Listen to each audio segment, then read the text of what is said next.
Hello everyone, welcome to metaphysics. आज हम लोग अपने लेक्चर 3 में आ चुके हैं और पिछले लेक्चर में हम लोगों ने अभी तक पढ़ा था। फर्स्ट लेक्चर में हमने पढ़ा था इंट्रोडक्शन के बारे में, इलेक्ट्रिसिटी कहाँ से आती है, क्या होता है, नंबर ऑफ इलेक्ट्रॉन्स प्रोटॉन्स पढ़े थे, कितना होता है एक कूलम चार्ज में, चार्ज का यूनिट वगैरह। सेकंड में हम लोगों ने पढ़ा कि चार्ज बेसिकली क्या होता है, one coulomb charge. Most important one coulomb charge का डेफिनेशन हमने पढ़ा था कि वो क्या होता है। ये सारी चीज़ें काफ़ी इंपॉर्टेंट है। बिना फर्स्ट और सेकंड लेक्चर के थर्ड लेक्चर पे मत आइएगा।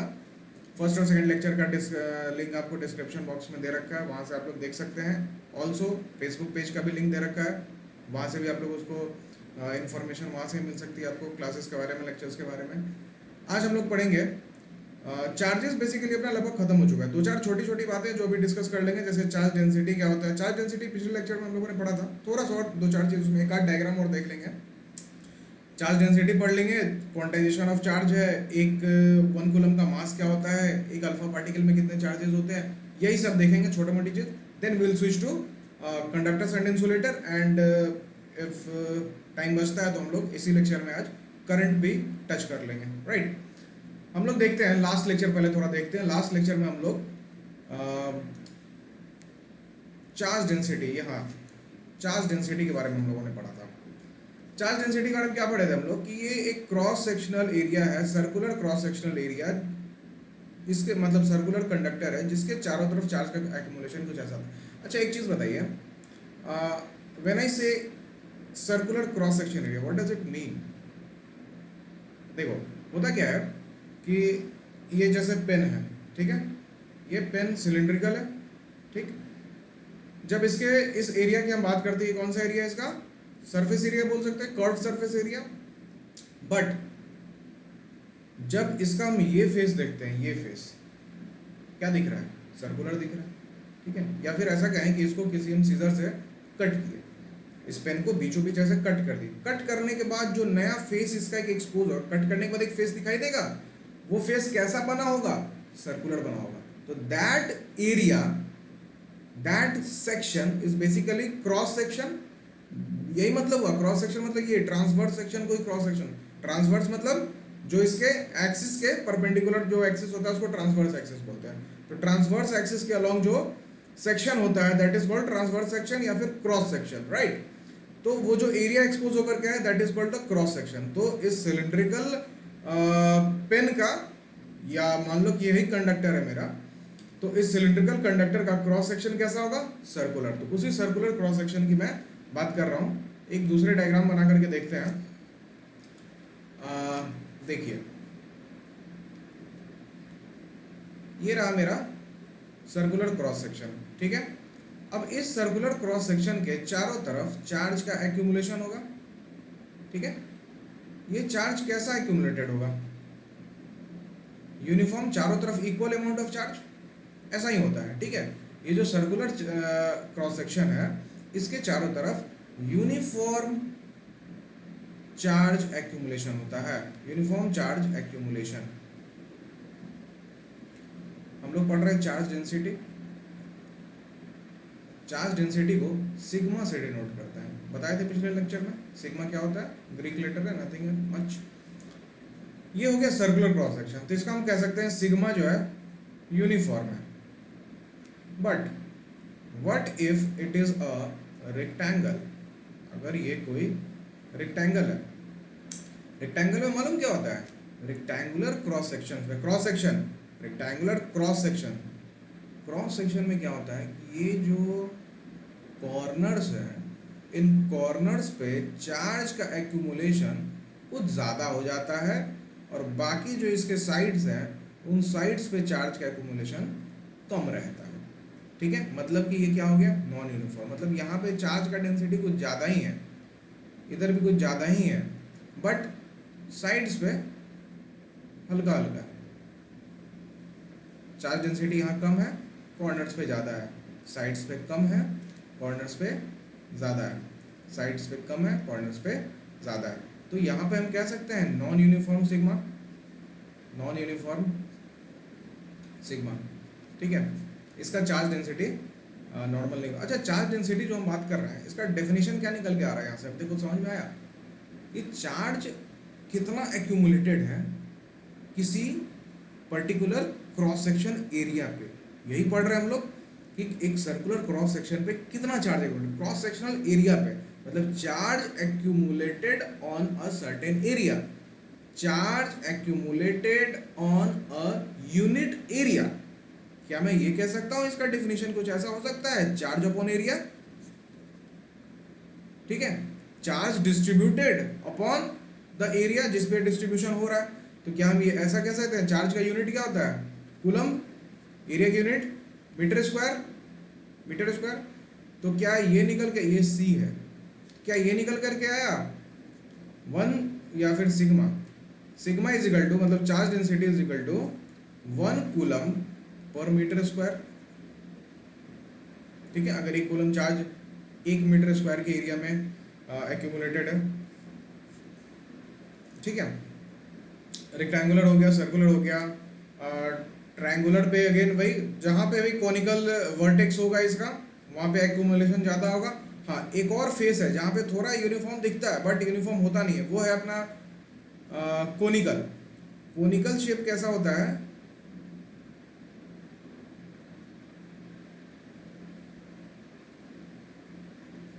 ये कोई कोनिकल कंडक्टर हुआ, सॉरी,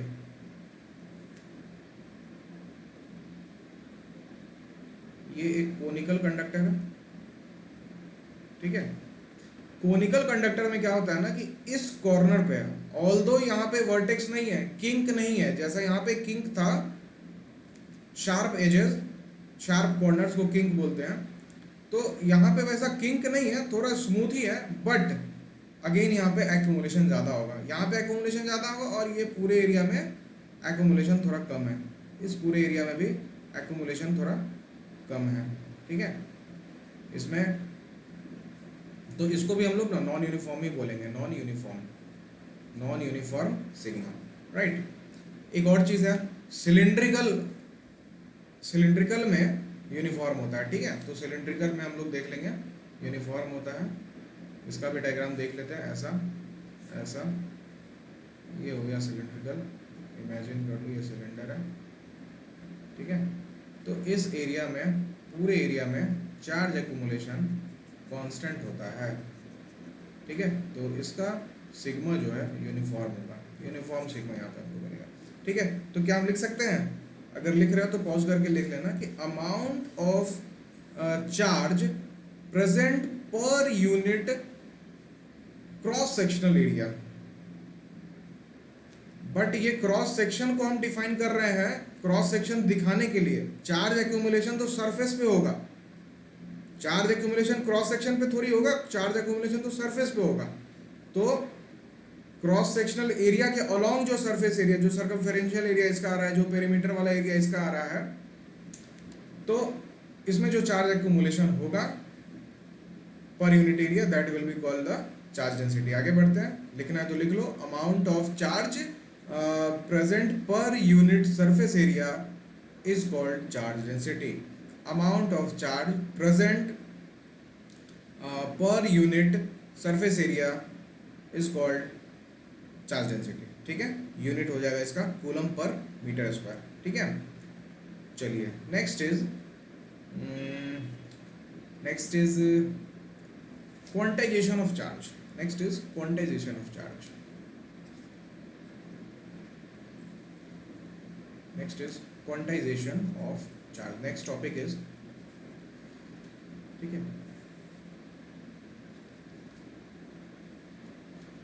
क्वांटाइजेशन ऑफ चार्ज क्या होता है, what do you mean by quantization, quantize करना, लाइक मल्टीप्लाई करना, क्वांटिटी इंक्रीज करना, क्वांटाइज करना, ठीक है। तो क्वांटाइजेशन, बेसिकली हम लोगों ने एक चीज पढ़ा है कि चार्ज क्यू से डिनोट करते हैं, और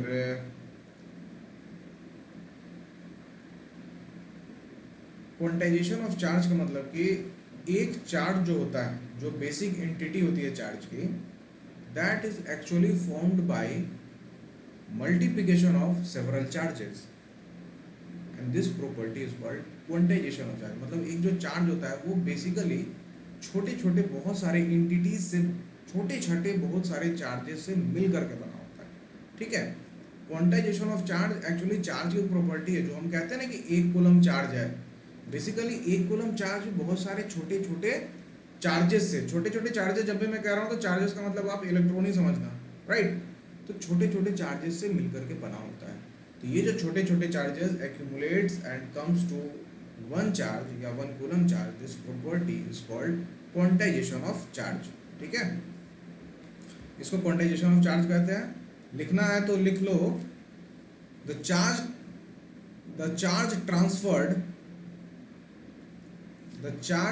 transferred is always a integral multiple. Integral मतलब किसी चीज को बड़ा कर देना, ठीक है, इंटीग्रल मल्टीपल। ठीक है, the charge transferred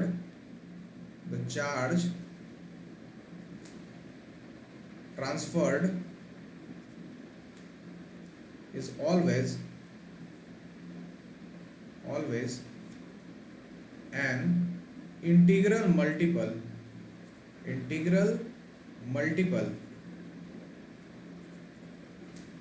charge transferred की बात कर रहा हूं, तो ये वन कूलम चार्ज की मैं बात कर रहा हूं, ये one coulomb charge is the charge transferred always. Okay, तो the charge transfer is always the integral multiple of fundamental charge, मतलब जो बेसिक चार्जेस होते हैं, जो छोटे छोटे चार्जेस की मैं बात तब से कर रहा था। The charge transferred is always an integral multiple of fundamental charge. Fundamental charge क्या होता है? छोटा वाला चार्ज, मतलब चार्ज होना proton.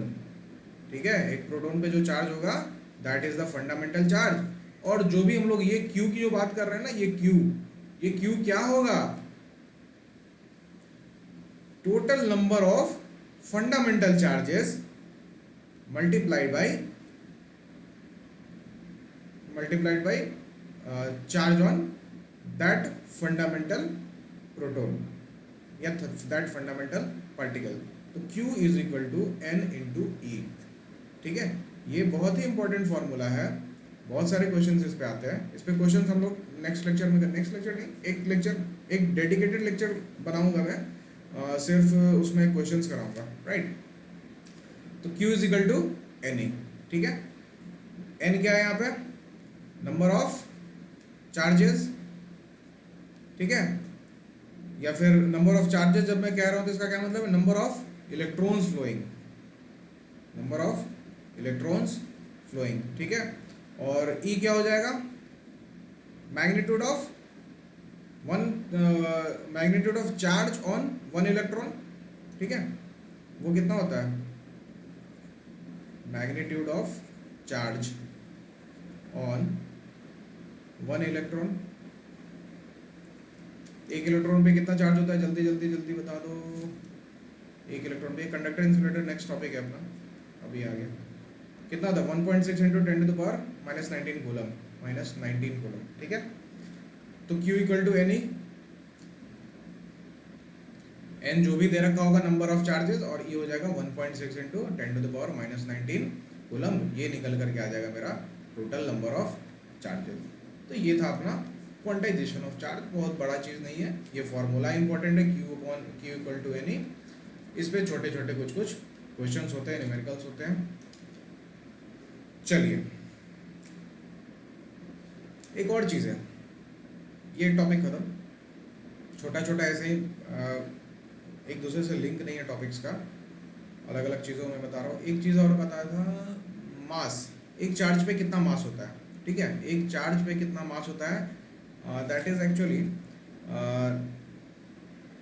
9.1 into 10 to the power -31 kilogram. ठीक है, चार्ज का मास का ऐसा यूनिट क्या होता है? मास का ऐसा यूनिट होता है kg। नेक्स्ट टॉपिक लिख लेंगे, मास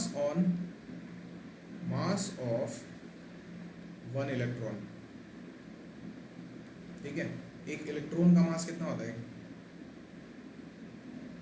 9.1 into 10 to the power -31 kg। एक इलेक्ट्रॉन का ये मास होता है। ठीक है, चार्ज का ही मास इससे हम निकाल सकते हैं।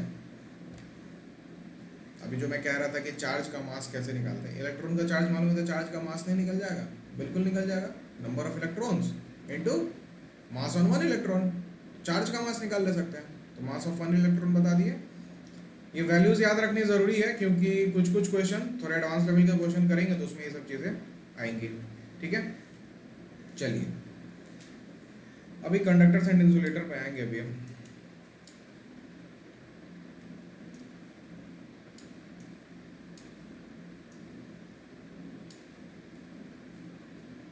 नेक्स्ट टॉपिक इज, हाँ, अल्फा पार्टिकल के बारे में एक चीज बताना था। ये भी एक छोटा सा टॉपिक बच रहा है, अल्फा पार्टिकल। एक अल्फा पार्टिकल में कितने चार्जेस होते हैं, ये एक इंपॉर्टेंट क्वेश्चन है। ये सब छोटी छोटी चीजें इसलिए बता रहा हूँ क्योंकि बोर्ड एग्जाम्स में अब क्या हो रहा है, बोर्ड एग्जाम्स भी थोड़ा सा प्रो लेवल का हो गया। ठीक है, क्या कर रहे हैं कि ऑब्जेक्टिव क्वेश्चन आ रहे हैं इस साल से, 10 क्वेश्चन ऑब्जेक्टिव आता है। 10 क्वेश्चन जो ऑब्जेक्टिव है, ये देखने में लगता है कि 10 क्वेश्चन ईजी है, टाइम नहीं लगेगा, बस टिक लगा के निकलना है, but that actually wants your concept, right. Concept तगड़ा होना चाहिए। कॉन्सेप्ट तगड़ा कैसे होगा, खाली प्रीवियस ईयर बना लेने से, एनसीईआरटी सॉल्व कर लेने से कॉन्सेप्ट नहीं आएगा। थॉरो स्टडी करना होगा, बुक रीडिंग करना होगा, क्योंकि बुक रीडिंग करने से ही बारीकियों के बारे में हम पढ़ पाते हैं, छोटी छोटी चीज़ों के बारे में पढ़ पाते हैं। ऐसे आप केवल एनसीईआरटी स्टडी करो तो आपको कहीं अल्फा पार्टिकल वगैरह नहीं मिलेगा इलेक्ट्रिसिटी चैप्टर में। ठीक है, ऑब्जेक्टिव में डाल दे सकता है। ठीक है, तो छोटी छोटी चीज़ों को भी पढ़ना ज़रूरी है, क्योंकि अब और सिर्फ बोर्ड एग्जाम में अपियर होना अपना टारगेट थोड़ी ना, बहुत सारे एग्जाम में 10th स्टैंडर्ड पे बहुत एग्जाम होता है, एनटीएससी होता है, तो एनटीएससी भी थोड़ा सा ये लेवल से भी, ये लेवल से भी, ये लेवल पे होता है। ठीक है, तो इस वाले लेवल पे जाने के लिए क्वेश्चन तो मैं बताऊंगा आपको कहाँ से सॉल्व करने, बुक्स का बता देंगे हम। देखते हैं हम अल्फा पार्टिकल्स। ठीक है, सबसे पहले दिमाग में आ रहा है अल्फा पार्टिकल होता क्या है, कुछ नहीं होता है। ठीक है, अल्फा पार्टिकल बेसिकली ये अल्फा रेज होते हैं। ठीक है, जो हम लोग रेज पढ़ते हैं ना, X rays, UV rays, ultraviolet rays होते हैं, रेडियो वेव्स होते हैं, लाइकवाइज अल्फा रेज भी होते हैं। ठीक है, अल्फा रेज या अल्फा रेडिएशंस होते हैं। ठीक है, तो अल्फा रेज जो होते हैं ना, that is alpha rays are actually made up of alpha particles, right. अच्छा, एक और इन्फॉर्मेशन इसके बारे में कि अल्फा रेज जो होते हैं उनका न्यूक्लियस जो होता है हीलियम 4 का बना होता है। ठीक है, He4 का उनका न्यूक्लियस बना होता है, ध्यान में रख लो, बस ज़्यादा दिमाग लगाना नहीं है इसमें। नहीं समझ में आ रहा है, स्किप करो। हीलियम 4 उसका न्यूक्लियस में हीलियम 4 होता है। और हाँ, एक अल्फा पार्टिकल में ध्यान से लिख लेना, 2 प्रोटॉन। ठीक है, 2 प्रोटॉन और 2 न्यूट्रॉन होते हैं। ठीक है, 2 प्रोटॉन और 2 न्यूट्रॉन होते हैं। Each alpha particle charge on each alpha particle I is 2 proton का चार्ज और 2 न्यूट्रॉन। तो बेसिकली न्यूट्रॉन क्या है, न्यूट्रल चार्ज होता है, इसका तो चार्ज काउंट में आएगा नहीं। तो कितना हो गया, 2 प्रोटॉन का चार्ज हो गया, तो charge on 1 alpha particle is equal to 2 proton का चार्ज होता है। तो 2 प्रोटॉन का चार्ज मतलब कितना हो गया, 2 इंटू एक प्रोटॉन पे कितना चार्ज होता है, 1.6 इंटू 10⁻⁻19 कूलम पॉजिटिव में। तो एक अल्फा पार्टिकल पे कितना चार्ज हो गया, 3.2 इंटू 10⁻⁻19 कूलम हो गया। अब कभी किसी क्वेश्चन में चार्ज के बदले अल्फा पार्टिकल के टर्म्स में बात कर देगा, राइट। चार्ज नहीं दे रखेगा, अल्फा पार्टिकल्स का नंबर दे देगा, नंबर ऑफ अल्फा पार्टिकल्स इतना है, अमाउंट ऑफ चार्ज फ्लोइंग निकालो। ठीक है, जो 2-3 इन्फॉर्मेशन अभी तक तुमको हम दिए हैं, Q is equal to NE।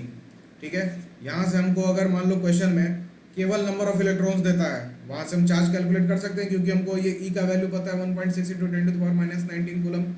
दूसरा चीज़, अगर मेरे को मास ऑफ इलेक्ट्रॉन दे देता है, टोटल मास निकालना होता है टोटल चार्जेस का, तो अगेन देखो ये फॉर्मूला पे देखो, नंबर ऑफ चार्जेस दे रखेगा, एक इलेक्ट्रॉन में कितना मास होता है ये मेरे को यहाँ से पता चल जाएगा, उससे हम टोटल चार्जेस पे कितने मास होंगे, मतलब mass of the total charge, वो कैलकुलेट कर ले सकते हैं।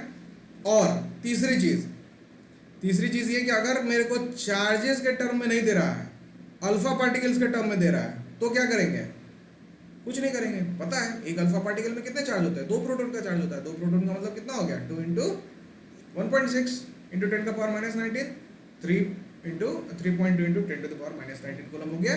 अल्फा पार्टिकल का लफड़ा खत्म। That's all.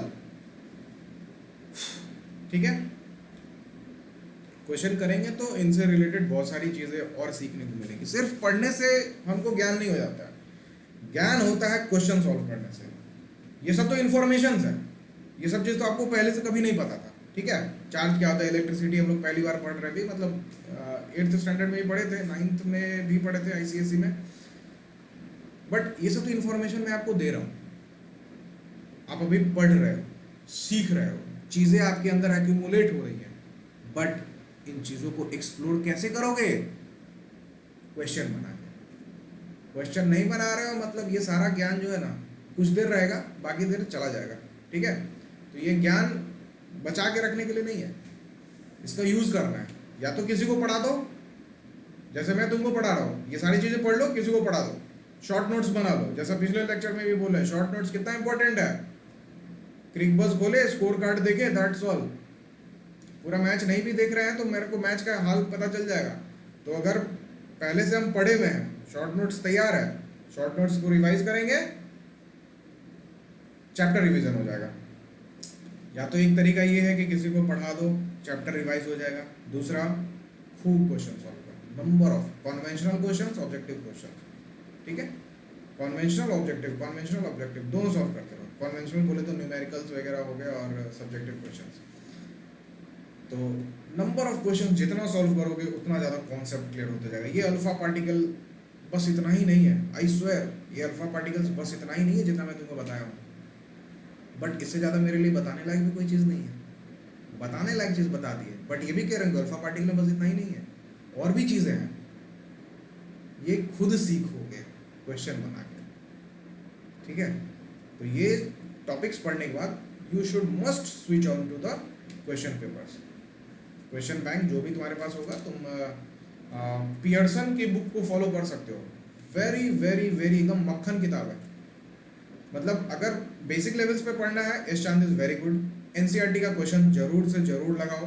ठीक है, एस चांद में जो ऑब्जेक्टिव एंड सब्जेक्टिव क्वेश्चंस लगाए हैं वो पढ़ने से तुम्हारा थ्योरी बोर्ड लेवल्स पे बहुत अच्छा हो जाएगा, और कॉन्सेप्ट भी गुड, बढ़िया हो जाएगा। बट थोड़ा मजा लाना चाहते हो फिजिक्स में, if you are a physics lover, that is what I written in my description. This channel Metaphysics is for physics lovers.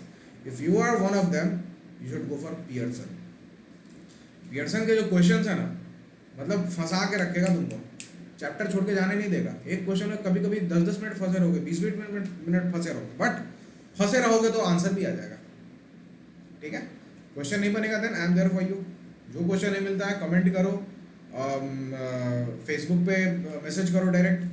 ठीक है, उसका भी लिंक विंक सब कुछ दे रखा है डिस्क्रिप्शन में। डायरेक्ट कांटेक्ट बनाओ मेरे से, डायरेक्ट क्वेश्चन पूछो, डायरेक्ट तुमको अगर नहीं होगा, नहीं समझ में आएगा, मैं डायरेक्ट एक पर्सनल वीडियो बना के भेज दूंगा तुम्हें, मैं व्हाट्सएप पे भेज दूंगा। राइट, तो बस मोटिव ये रखो कि क्वेश्चन सॉल्व होने चाहिए, बहुत सारे क्वेश्चन सॉल्व करने हैं। ठीक है, चलो next topic is conductors and insulators. I think we should do it in next class. Okay, तो चलिए लेक्चर को ख़त्म करते हैं। अगला लेक्चर मैं ठीक नेक्स्ट डे पब्लिश कर दूंगा। कंडक्टर्स एंड इंसुलेटर पे जो लेक्चर है अपना, हाँ अगले लेक्चर में कंडक्टर एंड इंसुलेटर और करंट, ये दो चीज़ को कवर कर लेंगे। ठीक है, और उसके बाद वाले लेक्चर में हम लोग पोटेंशियल डिफरेंस पढ़ लेंगे, और जब हम लोग पोटेंशियल डिफरेंस पढ़ लेंगे देन एक मेजर लेक्चर आएगा, लंबे टाइम का ड्यूरेशन लंबा रहेगा उसका, उसमें हम लोग ढेर सारा क्वेश्चन करेंगे, ढेर सारा मज़ा आ जाएगा क्वेश्चन कर करके। ठीक है, चलिए, so signing out, that's all for today. Thank you for watching my video metaphysics. चलिए, this was 27 July. Thank you so much, I am signing off now. Okay, like, subscribe and share it to your school friends and all kind of friends.